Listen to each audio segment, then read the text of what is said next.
A rich and vibrant culture, a strong identity, living in harmony with Mother Earth. It's a history that dates back thousands of years. Intensity bears witness to the struggles of the past and the determination of the future. For centuries, First Nations people lived on the lands of North America. They were distinct, organized societies.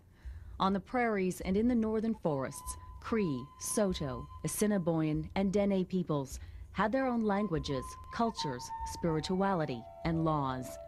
They shared a common relationship to their environment, to their Mother Earth.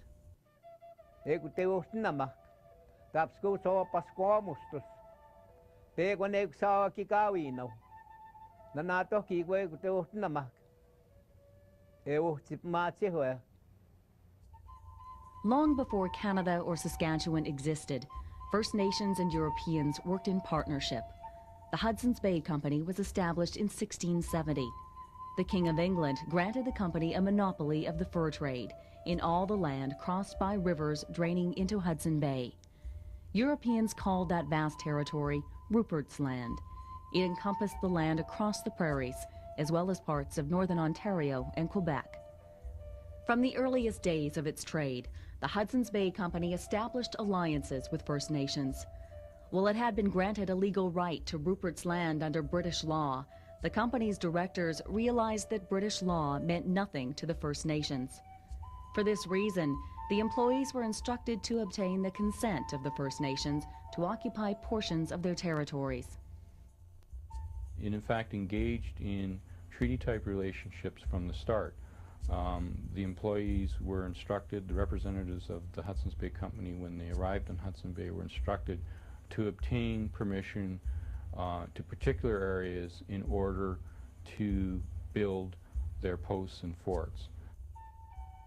The company built alliances with First Nations through gift-giving and by participating in their cultural and spiritual ceremonies. It was a protocol that became part of the negotiations between the British Crown and First Nations. Those negotiations were part of a larger push by the British Crown to enforce order and to implement governmental structure in North America. The Royal Proclamation of 1763 set out terms to guide this alliance, especially for obtaining access to First Nations land. The proclamation made it clear that negotiations for land could only be conducted by the Crown or its representatives. For First Nations, the Royal Proclamation is seen as formal recognition of their nationhood. For the next century, the alliance between First Nations and European settlers continued to grow and solidify. After Confederation in 1867, Canada made it a priority to encourage settlement in the West. And the form of development that they envisaged for the West was agricultural development. The West would become the grain-producing region, specializing in the growing and export of grains in particular that would be carried to export points over railways, and a region that would be supplied with consumer goods and farm machinery by, of course, Eastern manufacturers. So the West was seen as an important and an integral part of a complicated economic system that would make Canada a successful state. In 1870, Canada came one step closer to its goal. The Hudson's Bay Company sold Rupert's Land to the Dominion of Canada, and that vast territory was incorporated into the country. But it was sold without consulting First Nations, a move that angered First Nations people. As land surveyors and settlers headed out west, conflict arose. In 1875, in the Saskatchewan region, Cree groups interfered with the activities of both a telegraph laying party and a party of the Geological Survey of Canada, in effect telling those groups they had no right to be on Cree land without prior agreement. Government officials in the West believed something had to be done to prevent conflict and to ensure that law and order would continue on the prairies. They saw treaties as a way to secure land for settlement. At the same time, First Nations also began to push for treaties for reasons of their own. There was a lot of sickness and a lot of diseases that had come we had never understood before, and those were eradicating our people. Diseases like smallpox and influenza spread to First Nations communities through contact with the Europeans. As well, years of a commercialized buffalo hunt meant the buffalo were disappearing. Ayun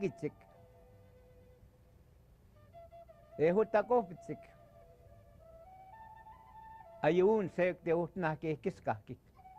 Kwa Pasqua musso se kiktamagi not into I see no.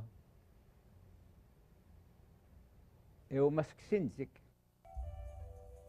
Loss of livelihood and disease, two key reasons to enter into treaty negotiations.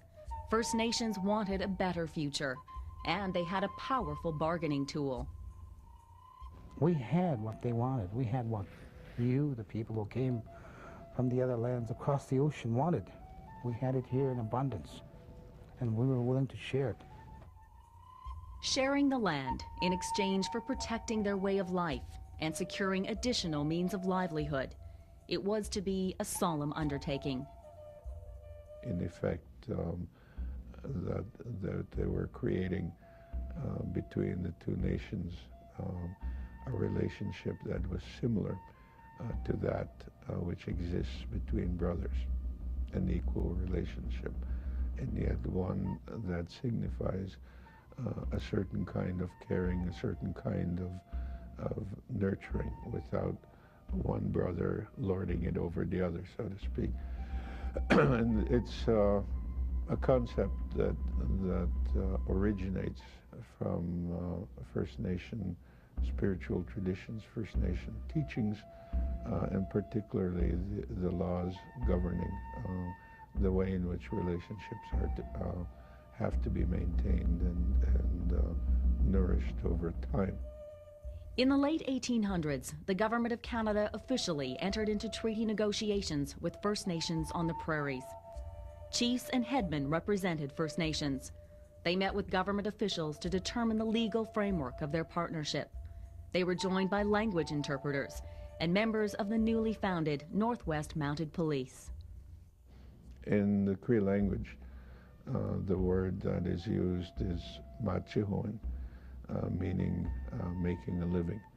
The people wanted to be very clear in the treaty relationship that they would be guaranteed the continuing right to maintain not only their connection or connectedness to the land, that newcomers would not come to deprive First Nation of these things. From Canada's perspective, the numbered treaties would be used to obtain large tracts of land from First Nations and to establish friendly relations in return for promises of aid, including education, farming, hunting, medicine, and annual cash payments. Lieutenant Governor Alexander Morris was the chief negotiator for Canada.